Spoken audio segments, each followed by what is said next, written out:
It's a legacy the first black woman master blender in the U.S. is working to keep intact. We believe in pulling as we climb. If we don't bring others up, then we have not done what we set out to do. Remembering the godfather of Tennessee whiskey and how one of his descendants is keeping his spirit alive one sip at a time. Plus, it's really personal to me that in Music City, that students have access to music education, but then they also have quality music education. The sound of music in Nashville schools. We'll meet the man that's building on the footprint that ignited his passion and how he's setting the tone for students. And her impact and her platform makes this such a huge deal. I mean, she's a first in many regards. She's talking about Beyonce, who's making an iconic mark in the country music industry. Hear how the superstar's rollout could help bring visibility to other black country artists. Thank you so much for joining us. I'm Marius Payton. We are in the Civil Rights Room at the main downtown library in Nashville. Built just blocks from where the legendary Nashville sit-ins occurred in the city's segregated lunch counters. In this Black History special, we're recognizing the contributions African Americans in Nashville have made since then. That includes the work that still needs to be done to establish equality throughout the many facets of life. We begin the night with representation in country music. It's a highly talked about genre now that Beyonce is exploring this part of the industry. While artists of color have made strides in the country music industry, we take a closer look at why country artists of color say that's only half the battle. Some of the artists, like the Kentucky Gentleman, were just recognized by BET via an Instagram post. The network is singing a different tune less than 30 days after we asked them about the visibility of black country artists on their platform. Right now, the network's biggest award show doesn't recognize black country music artists in any of its categories. Those spaces don't seem like they're for us. So I think that this week has shown we belong in every space that we want to belong in. Visibility in black media is important because all stories are important. They all make up like this world that we live in. And I also talked to the duo in Breland, the artists already breaking barriers in country music, but they're seeing firsthand the challenges that come with exposure in black media. In a stroll through the National Museum of African American Music, country artist the duo recognized the celebration of black artists.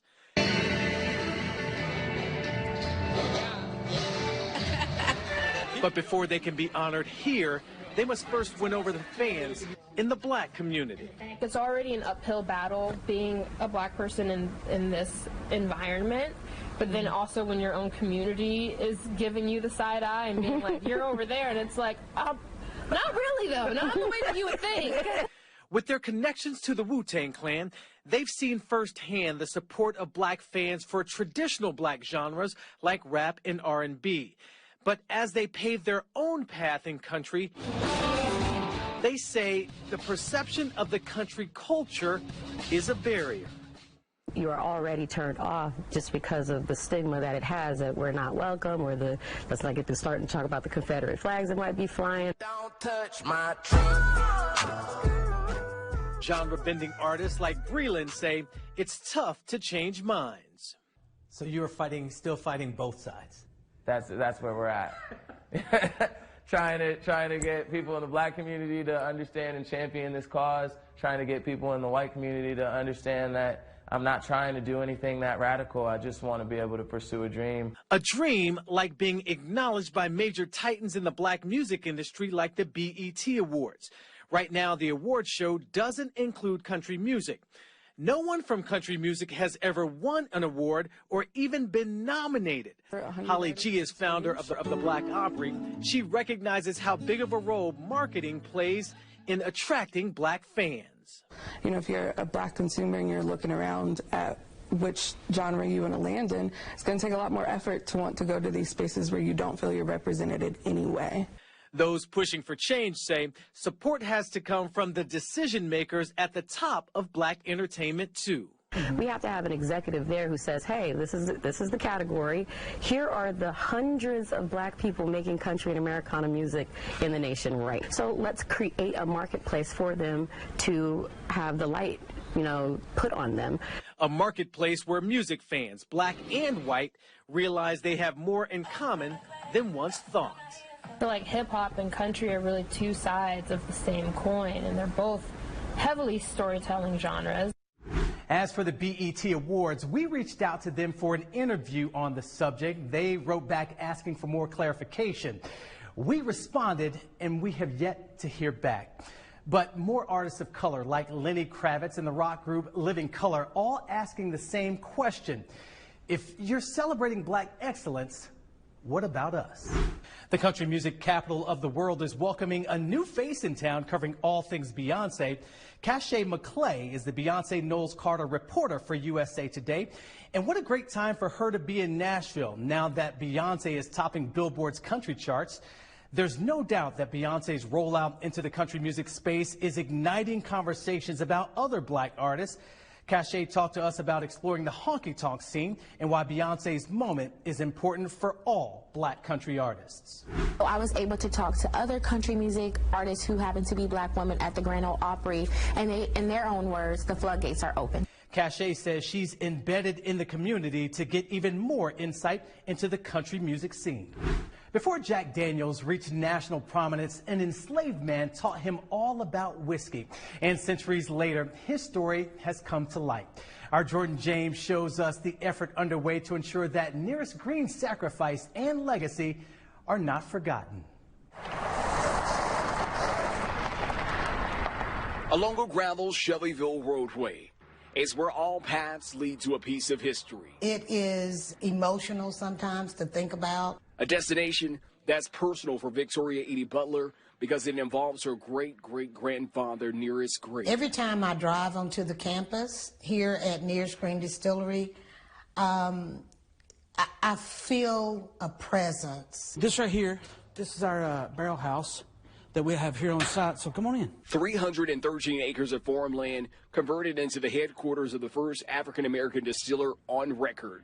This is going to give us 100% of our color and about 80% of our flavor is out of a barrel. Throughout the space are reminders of the past, from family portraits to artifacts collected during the 1800s when Nearest taught a young Jack Daniel how to make whiskey, only to go decades without being recognized. Knowing that his legacy lay dormant for more than 160 years, that is what inspires me to keep going. In a rare one-on-one interview, Edie Butler opened up about the past while also reflecting on the future. Do you feel like you guys have gotten the recognition that y'all deserve? We don't do it for recognition.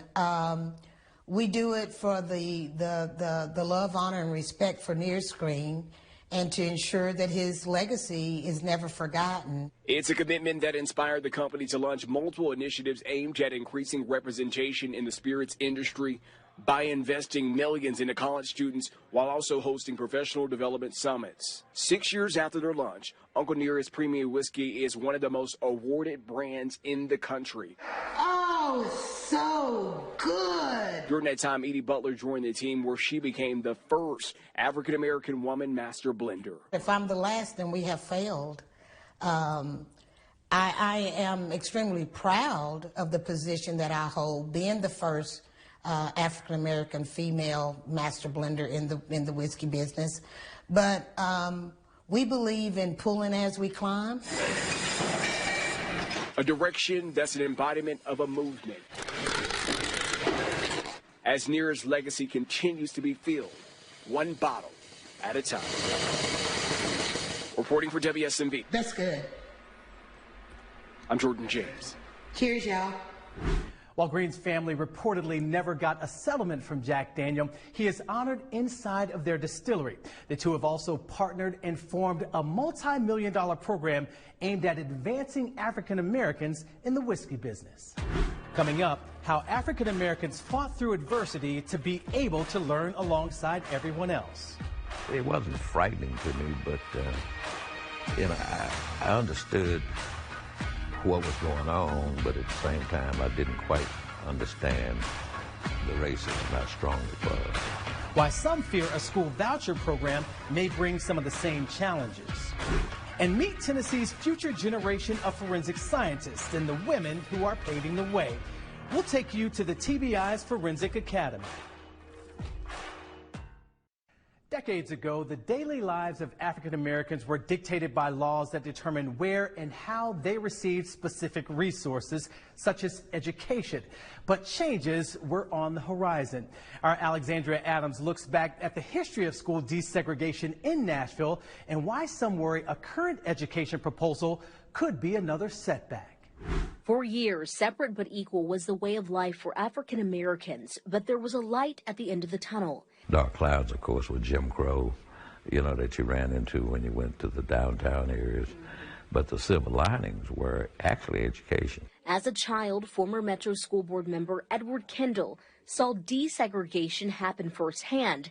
It was called the Nashville Plan. Nashville took the position they were going to desegregate one grade at a time, starting at the lower grade and going through the 12th grade. Kendall didn't help desegregate schools, but Hattie Cotton Elementary School first grader Patricia Watson was one of the students who did. She attended her first half day here, and of course, that evening, the school was bombed. It was after midnight, so September 10th, the school was bombed. John Casper was arrested and charged for leading those violent attacks. Patricia went on to attend an all-black elementary school in Nashville, but her legacy lives on. Because of that day in history, all kids and all schools are reaping the benefits of Miss Watson's journey, her brave journey. And because of that, it opened doors for students, for opportunities. Hattie Cotton is now made up of a little more than 70% African American students. Despite the progress, there are concerns that students would experience some of the same setbacks that were present decades ago if lawmakers approve Governor Bill Lee's school voucher program. It would give $7,000 to 20,000 students for private schools. The governor says it's about giving parents control. It's time that we change that. It's time that we let parents decide, and not the government, where their child goes to school and what they learn. But others, like Kendall, see potential harm. I was always opposed to the voucher. One of the motivations, in my opinion, at the time for vouchers was to allow, to actually exacerbate the segregation. Regardless of what happens, Hattie Cotton is focused on remembering Patricia Watson's path and looking forward to the paths ahead. WSMV4 reached out to MNPS for their thoughts on the governor's school voucher program.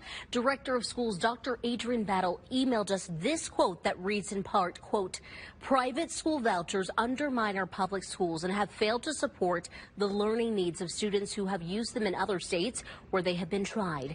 To hear more on why she opposes that plan, you can check out the free WSMV4 News app. For WSMV4, I'm Alexandria Adams. There's a new man in charge of arts education in Metro Nashville schools, and he's hoping to inspire the kids the same way he was inspired as a student in the system. As we honor Black History Month, our Lydia Fielder introduces us to a man who recognizes how his legacy is building off the trailblazer before him. Franklin Willis walks the halls of Metro Nashville Public Schools as the district's second ever African-American visual and performing arts director. When you know your history, you're able to walk in it. But he can only be the second because there was a first, Leonard Morton Sr. Whatever he did was through music, and that was his passion. Morton's passion that went with him as a U.S. Army Band trumpeter and Jefferson Street jazz musician, Cameron High School band director, then the first Black director of music in Metro schools. That's where he brought music ed to the elementary level. So they're just so confident now. It's something his granddaughter is proud to see play out every day as principal at Jones Padilla Elementary in North Nashville. It's just about exposing students at a young age, and that's something that my grandfather felt very strongly about. Almost 50 years later, 1, 2. Longtime MNPS music educator Franklin Willis steps into the role. What is your biggest goal for MNPS? To tap into the brilliance of our students. Unique New York. It's our job to give them the opportunity and the platform, and once we give them that, they take ownership and they show up. And the data backs that up. Franklin says students who are experienced in music ed have higher attendance rates and test scores. Just like those babies did in kindergarten, that we work with today. When I gave them the ownership and the platform, they moved, they screamed, they laughed, they danced. Those are the things that I want to see happening all throughout our district. He says access and exposure to the arts are his priorities for the district. What history are you making here? I'm proud to be a representation of the people that came before me and then the people that will come behind me, because I'm opening doors for people that I may never know, just as Leonard opened doors for me. Franklin says he hopes his work in his new role keeps those doors open for every future actor, artist, dancer, and drummer to come out of Nashville schools. Lydia Fielder, WSMV 4. A Nashville program aims to get more African-American students in medicine. Coming up, we meet a local student who went through it and why that program has now gone national. There's a problem in medicine. There aren't enough doctors who look like the people they care for. It's a matter of representation, and research shows it's affecting patient outcomes. But one Nashville program is trying to change that. Here's Lauren Lowry. From a quiet office at Vanderbilt University Medical Center, Jay Wells preps for a presentation. Okay. While it may not look like it, this is a lab. The only lab experience I had was a wet lab, meaning I'm actually in the lab, beakers and, doing assays, but this was a dry lab experience for me. So I just got me a whole bunch of data. Jay doesn't go to Vanderbilt. She's a senior biology major at Tennessee State University, a historically black college or university in Nashville. We are talking about abdominal aortic aneurysms. But she was selected to a year-long program pairing science-minded seniors with highly respected research labs as a way to encourage them to become doctors. Did it feel like a shot in the dark when you started the pilot program in 2015?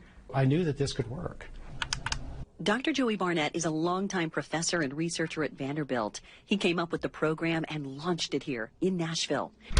The goal was to get minority students into science and medicine because they're part of a population that's historically underrepresented in STEM fields. Right now, more than 7 million people live in Tennessee. 16.7% identify as black or African American, but they make up only 7.5% of our state's doctors and only 10% of current medical school students. The data shows that when you have people who look like you in those areas, there are better outcomes for those people. And I think this brings comfort knowing that there's somebody who is there who will take care of them and is going to put the best treatment for them. At first, the pilot paired students from Fisk and TSU with researchers at Vanderbilt for networking, research, and mentorship. But it's been so successful, it's been adopted at 24 minority-serving institutions all across the country, and now over 200 scholars have gone through. Sometimes we have to step back and not be intimidated by how big the problem is and figure out what's the thing we can do that can then go on and have broader impact. The student featured in our story is going on to do exactly what the program was built to encourage. Jay Wells graduates from TSU in May. She starts dental school at Meharry Medical College in June. As we celebrate Black History Month, the state's own numbers show there's not a lot of diversity within certain areas of the TBI. But our Carly Gordon sat down with 3 women who say they're going above and beyond to change that, one crime at a time. Inside the labs at the TBI's Nashville headquarters, 3 women are making history using guns, blood, and drugs. For me, I really like the shows. Like pretty much probably everybody. I really liked Snapped, First 48, and I was like, I want to be a scientist. A forensic scientist that helps solve some of the biggest criminal cases in the state. Right now, the TBI has just 12 African Americans in its nearly 200 employee department. It's emotional for me because things that I've experienced being in the building, being the only one, it's not, or just in general in the workplace, it's hard. But these women aren't waiting around for that to change. If we don't do it, who's going to do it? And from that, the Forensic Academy was birthed. Select minority students like Andrew Sullivan are now being recruited and brought into the TBI's crime labs for access that most of us will never get, and one-on-one training from the best in the state. Being here the very first day, seeing the cases that they opened up for us, the labs, it was eye-opening. After participating in the program, Sullivan decided this is where he needs to be, full-time. Every day I think about what can I do today that can get me there tomorrow. A win for these women who are working hard to write a new Black history. Representation matters. I know that we're making a difference in what we're doing, and so we're committed to doing it, to doing the work. The Forensic Academy is a one-week program. To qualify, you have to be a sophomore, junior, or senior majoring in a natural science, and you have to have a 3.0 GPA. For more information on how to apply, visit the WSMV4 News app. Carly Gordon, WSMV4. These are the stories that move us, remind us, and urge us onward. Thank you to the Nashville Library for allowing us in this space to look back and to celebrate. And thank you for watching as we commemorate Black history. Have a great night.